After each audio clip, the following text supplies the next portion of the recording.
This channel does not promote any violent, harmful, or illegal activities. All content provided by this channel is meant for an educational purpose only. ভাটপাড়ায় BJP নেতা প্রিয়াঙ্কু পান্ডের বাড়িতে পুলিশের তল্লাশিকে ঘিরে তুলকালাম। তল্লাশিতে বাধা দেওয়ার অভিযোগ, পাল্টা পুলিশের বিরুদ্ধে লাঠিচার্জের অভিযোগ। আহত অন্তত 8 জন। ঘটনাস্থলে যান অর্জুন সিং। আপনারা দেখতে পাচ্ছেন সেই ছবি।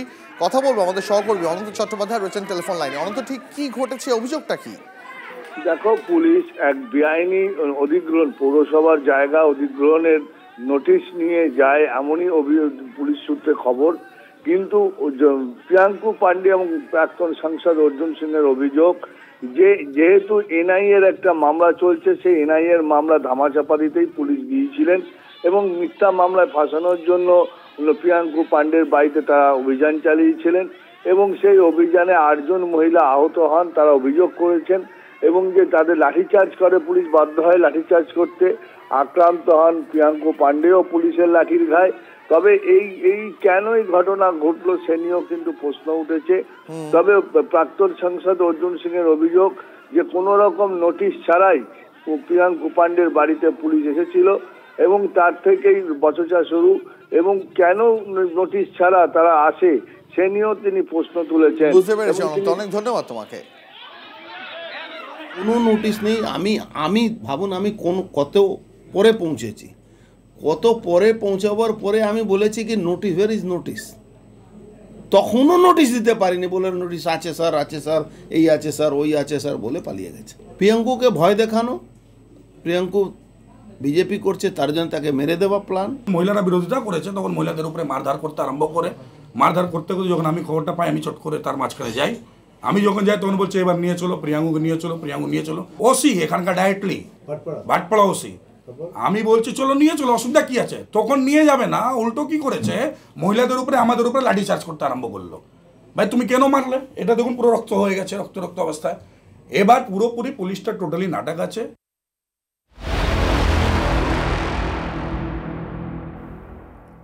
মাদ্রাসায় মগজধোলাই, বাংলাদেশের জঙ্গিদের টার্গেট খারিজি মাদ্রাসা। যে মাদ্রাসাগুলির অনুমোদন নেই সেখানেই ছলে বলে কৌশলে কি ঢুকে পড়ছে জঙ্গিরা। মাদ্রাসার আড়ালে গড়ে তুলছে জঙ্গি নেটওয়ার্ক। মুর্শিদাবাদ থেকে জঙ্গি সন্দেহে ধৃত আব্বাস শেখ হরিহর পাড়ার নিষিদ্ধপুরে মাদ্রাসা চালাতো। গতকাল এডিজি দক্ষিণবঙ্গ সুপ্রতিম সরকারের বক্তব্যে এই তথ্য মান্যতা পেয়েছে। কি বলছেন সরকারি অনুমোদিত মাদ্রাসাগুলির শিক্ষকরা? মিনারুল শেখ ইনি একটা ছোট্ট মাদ্রাসা চালিয়েছেন, খুব সম্প্রতি শুরু করেছিলেন 10-12 জন 14 জন বাচ্চাকে নিয়ে। এবিটির এই যে স্লিপার সেলের যে সদস্যরা, এদের কাজ ছিল মূলত 2টি জায়গা থেকে স্থানীয় যুবকদের এই সংগঠনে টেনে আনার কাজটা করা। জঙ্গিযোগে আবারও প্রশ্নের মুখে রাজ্যের নথিভুক্ত নয় এমন মাদ্রাসাগুলি। গ্রাম বাংলায় বেশ কিছু মাদ্রাসা রয়েছে যেগুলো গ্রামবাসীদের চাঁদা বা ট্রাস্টের মাধ্যমে চলে। সেই মাদ্রাসাগুলির সরকারি কোনো অনুমোদন নেই। অভিযোগ উঠছে সেই খারিজি মাদ্রাসাগুলিকেই টার্গেট করছে বাংলাদেশি জঙ্গিরা। হরিহরপাড়া থেকে আনসারুল্লাহ বাংলা টিমের সদস্য সন্দেহে ধৃত মোহাম্মদ আব্বাসের একটি মাদ্রাসা রয়েছে। সেই মাদ্রাসার আড়ালেই সংগঠন বিস্তারের চেষ্টা, মগজ ধোলাই এবং সমমনোভাবাপন্ন যুবকদের সংগঠনে টানার চেষ্টা করে আব্বাস। তবে এটা কোনো বিচ্ছিন্ন ঘটনা নয়। 2014 সালে প্রকাশ্যে আসা জামাতুল মুজাহিদিন বাংলাদেশ নামের জঙ্গি সংগঠনটি ছিল বেআইনি মাদ্রাসা কেন্দ্রিক। বর্ধমানের মঙ্গলকোটের শিমুলিয়া এবং লালগোলার মুকিমনগর মাদ্রাসার আড়ালে চলত প্রশিক্ষণ এবং সংগঠনের কাজ। বাম আমলে তৎকালীন মুখ্যমন্ত্রী বুদ্ধদেব ভট্টাচার্য অভ্যন্তরীণ নিরাপত্তার ক্ষেত্রে বেআইনি এবং অনথিভুক্ত মাদ্রাসার ভূমিকা নিয়ে উদ্বেগ প্রকাশ করেছিলেন। 2011 সালে ক্ষমতায় আসেন মমতা বন্দ্যোপাধ্যায়। 13 বছর ধরে ক্ষমতায় রয়েছে তৃণমূল সরকার, কিন্তু পরিস্থিতি কি আদৌ বদলেছে? 2011 সালের তথ্য আপনাকে দিচ্ছি। 10,000 মাদ্রাসা গোটা রাজ্যে, এটাকে খারিজি মাদ্রাসা বলা হয়। এ রাজ্যে 10,000 খারিজি মাদ্রাসা আছে যার কোনো অনুমোদন নেই? না, কোনো অনুমোদন নেই। এগুলা সব মুসলিম সমাজের লোকরা তাদের মতো করে কমিটি করে চালায়। যে কথাটা বলেছে হুমায়ুন, তো ঠিকই তো বলেছে, ভুল তো কিছু বলেনি। এরা মুসলমানদেরকে বোকা বানিয়ে শুধু ভোট নেওয়ার তালে আছে। 13-13.5 বছরে বলুন, আমি মুসলিম নেতাদের কাছ থেকে শুনতাম, এমএলএ, এমপি, মন্ত্রী, এদের কাছ থেকে শুনতাম যে আমাদের ব্যবহার করে, আমাদের জন্য কিচ্ছু করেনি। মাদ্রাসাগুলোকে শিক্ষা প্রতিষ্ঠান হিসাবেই দেখছি, শিক্ষা দেওয়ার জায়গা হিসাবেই দেখছি। এবার কোনো শিক্ষা প্রতিষ্ঠানের আড়ালে যদি কেউ অনৈতিক কাজ করে, কোনোভাবেই সেটা সমর্থনযোগ্য নয়। অভিযোগ এখন এর নামে উঠেছে, আমরা অভিযোগকারী হিসাবে একে দেখব।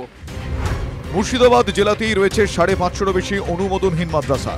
মালদা, কোচবিহার, গ্রামীণ হাওড়া, বীরভূম এবং বর্ধমানের বিভিন্ন জায়গায় রয়েছে একাধিক খারিজি মাদ্রাসা।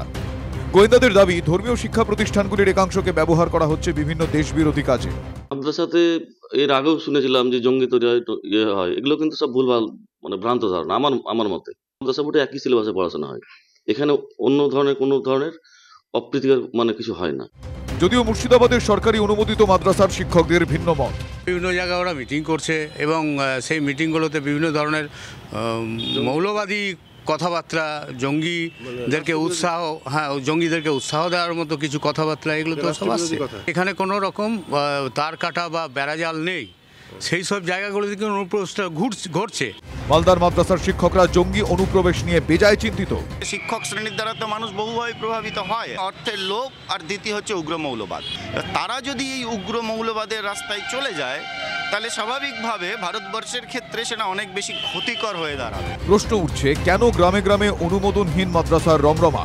কেন সরকারি শিক্ষা প্রতিষ্ঠানগুলোতে পৌঁছতে পারছে না সংখ্যালঘু শিশুদের একটা বড় অংশ? তারই তো সুযোগ নিচ্ছে জঙ্গি সংগঠনগুলো। সিজার মণ্ডল, কৌশিক ঘোষের রিপোর্ট, TV9 বাংলা। একবার ভেবে দেখুন, একটা পাসপোর্ট করাতে গেলে আমাদের কত ঝুঁকি না পোয়াতে হয়, অথচ বাংলাদেশি অনুপ্রবেশকারীদের চুটকিতে পাসপোর্ট বানিয়ে দিত সমরেশ গ্যাং। লোক ধরে আনা থেকে শুরু করে জাল মার্কশিট, ভোটার কার্ড বানানো, সবার জন্য আলাদা আলাদা শাখা খুলে এজেন্ট নিয়োগ করেছিল সমরেশ। শুধু তাই নয়, কিভাবে বাংলাদেশি নাগরিকদের সে ভারতে ঢোকাতো তা জানলে শুনলে আপনিও চমকে যাবেন।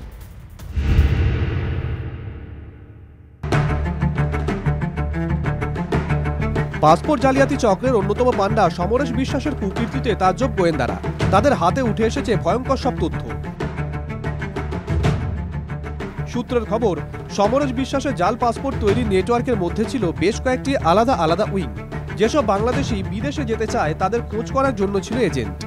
ভুয়ো রেসিডেন্সিয়াল সার্টিফিকেট জোগাড় করার জন্য আবার আলাদা এজেন্ট। পঞ্চায়েত এলাকার ঠিকানা ব্যবহার করে রেসিডেন্সিয়াল সার্টিফিকেট বের করা হতো। জাল আধার ও ভোটার কার্ড তৈরির জন্য আলাদা এজেন্ট। বাংলাদেশিদের আসল নাম বদলে নতুন নামে জাল আধার ও ভোটার কার্ড তৈরি, ভুয়ো birth certificate, school certificate, marksheet তৈরির জন্য আবার আলাদা এজেন্ট। শুধু জাল ভারতীয় পাসপোর্ট তৈরি করাই নয়, বাংলাদেশিদের অবৈধভাবে ভারতে ঢোকানো ছিল সমরেশের বাঁ হাতের খেল।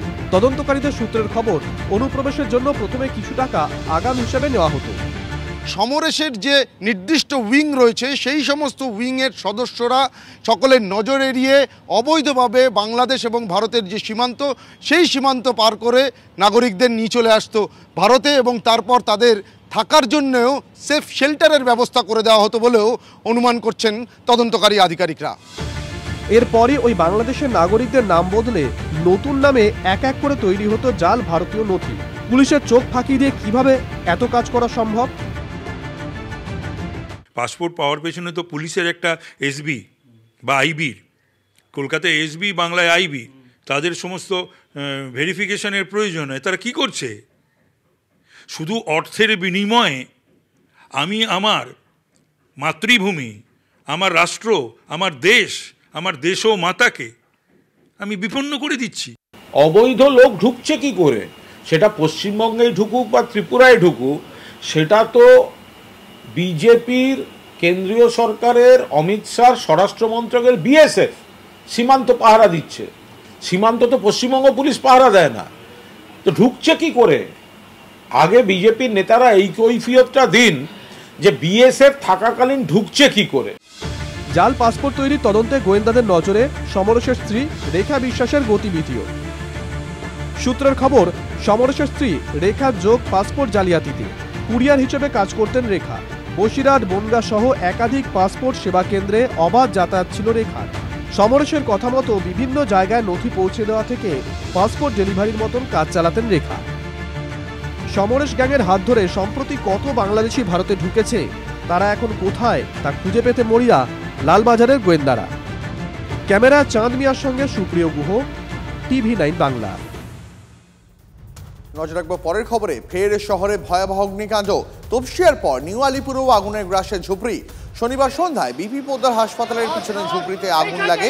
দমকলে 16টি ইঞ্জিনের পাশাপাশি আগুন নেভাতে হাত লাগায় সেনাও। 3 ঘন্টার চেষ্টায় আগুন নিয়ন্ত্রণে আসে। স্তব্ধ হয়ে যায় দুর্গাপুর ব্রিজে যান চলাচল। ঘটনাস্থলে পৌঁছন মেয়র ফেরহাদ হাকিম, বিদ্যুৎ মন্ত্রী অরূপ বিশ্বাস। একের পর এক ঝুপড়িতে শহরে আগুন লাগছে, এর দায় কার? আগুনও খুব দ্রুততার সাথে কন্ট্রোল হয়েছে, আর আমরা চেষ্টাও করেছি এবং আমাদের 16টা গাড়ি এখানে ইনভলভ হয়েছে। আর আমরা চাই যে আগুন যাতে কম লাগাক। এখানে মেয়র ছিলেন স্বয়ং, এখানে বিধায়ক অরূপ বিশ্বাস মন্ত্রী ছিলেন, তারা দেখবেন, লোকালি এগুলো দেখে নেবে। আমাদের মাননীয় মুখ্যমন্ত্রী তিনি সব ব্যাপারে যাদের ঘরবাড়ি পুড়ে যায় ঘরও বানিয়ে দেয়, ডিজাস্টার থেকে সমস্ত কিছু করে দেয়, আর সেগুলো আমরা দেখে নেব।